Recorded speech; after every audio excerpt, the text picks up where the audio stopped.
2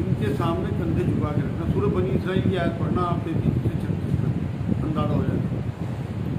نبی اکرم صلی اللہ علیہ وسلم کے پاس ایک صحابی آئے کہ حضور میں نے اپنی ماں کو کندھے میں بٹھا کے حج کرایا اور اتنی گرم پتھروں میں چلا ہوں پیدل ننگے پاؤں کہ اگر انڈا ڈال دے کوئی تو وہ انڈا فرائی ہو جائے.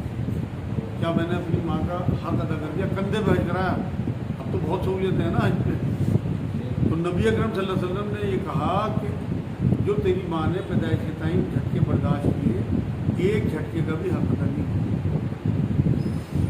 اصل میں یہ احساس اولاد کو تب ہوتا ہے. مجھے خود جب ہوا جو میں سچی بات بتا رہا جب میری شادی ہوئی اور جب میری بیوی پریگنٹ تھی جب میں نے اس کی 9 مہینے حالت دیکھی الٹی آ رہی کھایا نہیں جا رہا اتنے موٹے موٹے پیر ہو گئے گرنا نہیں چڑھ سکتی چیخ رہی دہاڑے مار رہی یہاں درد ساری رات جگاوے تھی مجھے.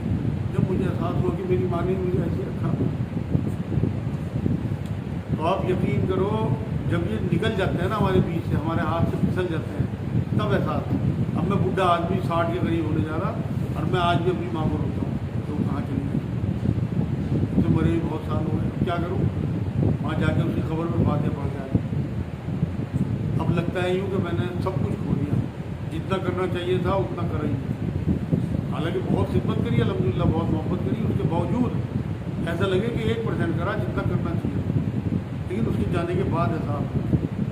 تو جن لوگوں کے ماں باپ زندہ ہیں وہ تو بالکل یہ سمجھیں اپنے آپ کو کہ خوش نصیب ہیں. ان کے لیے جنت جو ہے وہ بس تیار پڑی. جس کے ماں باپ اس سے راضی ہیں نا اس کے اور جنت کے بیچ میں صرف موت ہے.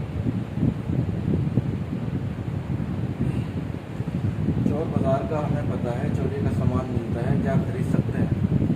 یار جب پتہ ہے چوری کا ہے وہ تو حرام ہے بالکل. کسی قیمت پہ بھی نہیں خریدنا چاہیے. اگر دکاندار خود بتا دے کہ چوری کا ہے تو کیا خریدنا ٹھیک ہے؟ نہیں بالکل سب بھی ٹھیک ہے کیونکہ جب وہ خود بتا رہا آپ کو کہ حرام چیز ہے. کوئی اگر آپ کو خدا نہ خواستہ کوئی نشے کی چیز پانی میں دے دے آپ پی جاؤ گے آپ کو پتہ نہیں. لیکن اگر کوئی یہ بتا دے بھائی اس میں 2 بوتلیں شراب کی آپ پی لو گے ایمان والا کسی قیمت میں بھی نہیں پی سکتا. تو وہ تو بتا رہا نا اسے حق ہے بیچنے کا. چوری کا سامان اسے بھی حق نہیں ہے اگر وہ مسلمان ہے.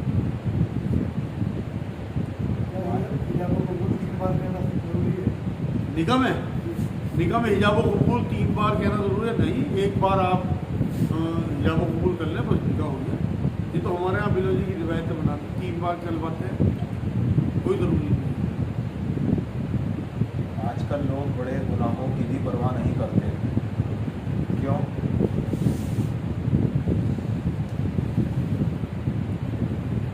اصل میں ان کا سوال یہ ہے کہ آج کل لوگ بڑے گناہوں کی بھی پرواہ نہیں کرتے.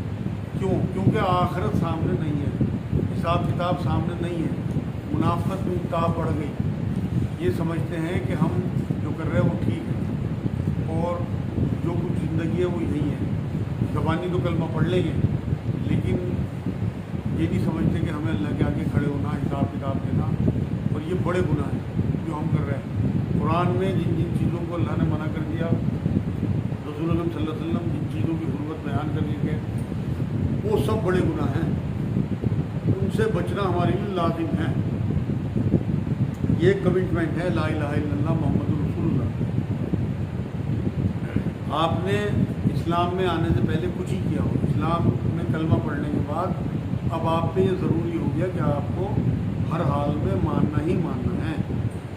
تو اگر جنہیں یہ یقین ہے کہ بھائی ہمیں اللہ کے آگے کھڑے ہونا تو وہ تو ہر حال میں بچنے کی کوشش کریں. گناہ ہو بھی جائے گا تو ایسی ندامت ہوگی جیسے بہت کوئی بڑا گناہ ہو گیا. ایک جملہ میں بتا دوں آج بہت بڑے علماء دین ہیں علماء ہیں انہوں نے یہ بات کہی تھی عالم نے کہ منافق جو ہوتا ہے نا وہ بڑے سے بڑے گناہ کو بھی یہ سمجھتا ہے جیسے رائی کے برابر. اور جو مومن ہوتا ہے وہ رائی کے برابر گناہ کو بھی پہاڑ سمجھتا ہے. میرے سے کیا ہو گیا. اپنی اپنی کیفیات ہم اس جملے سے جانچ لیں.